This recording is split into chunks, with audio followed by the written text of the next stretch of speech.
दोस्तों नमस्कार। कानूनी बात बताने वाले मेरे YouTube चैनल में आपका स्वागत है। आज का विषय शत्रु संपत्ति, एनिमी प्रॉपर्टी। ये भाई एनिमी प्रॉपर्टी क्या है, इसके बारे में हम जब बात करते हैं तो पहली बात ये आती है कि आज जब सैफ अली खान के ऊपर हमला हुआ तो एक ही आपत्ति ने भाई दूसरी आपत्ति भी उसके ऊपर है।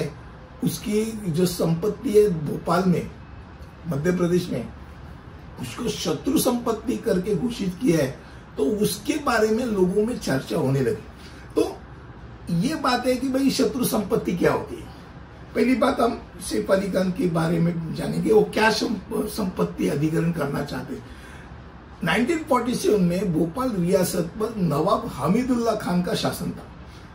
उनकी 3 बेटियां थी, जिनमें सबसे बड़ी आबिदा सुल्तान 1950 में पाकिस्तान चली गई।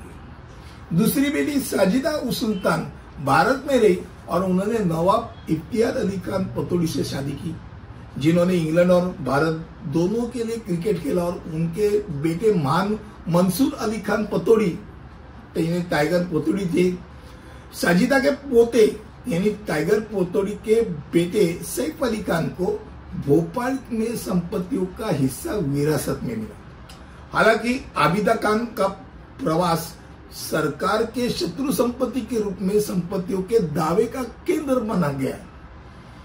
सैफ अली खान को भोपाल में अपनी दादी साजिदा सुल्तान की संपत्तियों का हिस्सा विरासत में मिला। 2014 में पतौड़ी परिवार को इन संपत्तियों को शत्रु संपत्ति घोषित कर दिया गया और सैफ अली खान कोर्ट चले गए। ये क्यों हुआ? तो शत्रु संपत्ति का अर्थ क्या है ये पहले हम जानेंगे। शत्रु संपत्ति से तात्पर्य उन चल और अचल संपत्तियों से है जो संघर्ष के समय शत्रु राष्ट्र के रूप में नामित देशों में चले गए और ऐसे व्यक्ति द्वारा कि जिन्होंने भारत को छोट चिट्ठी दी और निकल गए उस शत्रु राष्ट्र में।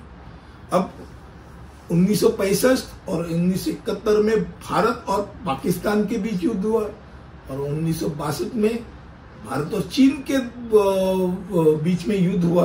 तो भारत सरकार ने पाकिस्तान या चीन की राष्ट्रीयत्व का अपनाने वालों को उनके स्वामित्व वाली संपत्ति और व्यवसाय को नियंत्रण अपने हाथों में लेना चाहा और अधिनियम, ये शत्रु संपत्ति का अधिनियम आ गया, जिसमें किसी शत्रु विषय, शत्रु फर्म से संबंधित धारित या प्रबंधित की गई किसी भी संपत्ति के रूप में परिभाषित करता है।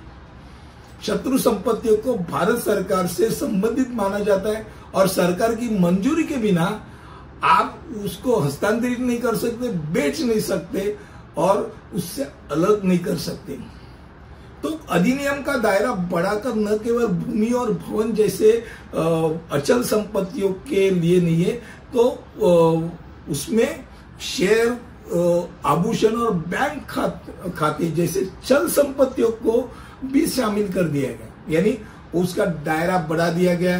2017 में कानून को और मजबूत कर दिया गया, जिसके तहत ऐसा हो गया कि भाई जो संपत्ति अधिग्रहण करना चाहते हैं, ऐसा उत्तराधिकारी भारत का नागरिक हो या शत्रु का नागरिक हो, उससे कोई संबंध नहीं, पर जो संपत्ति वो अधिग्रहित करना चाहता है वो संपत्ति अगर शत्रु संपत्ति है, यानी जिससे अधिग्रहित करना चाहता है वो अगर शत्रु राष्ट्र में चला गया आदमी हो, तो वो शत्रु संपत्ति मानी जाए।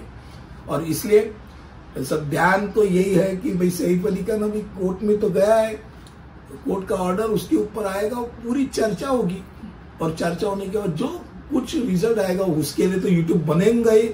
पर अभी फिलहाल शत्रु संपत्ति क्या होती है इसके बारे में आज का विषय था। मुझे लगता है कम शब्दों में आपके सामने मैंने शत्रु संपत्ति के बारे में इंफॉर्मेशन दी। अगले वीडियो में ऐसे ही लेके आऊंगा, तब तक के लिए यही रुकता हूं। धन्यवाद।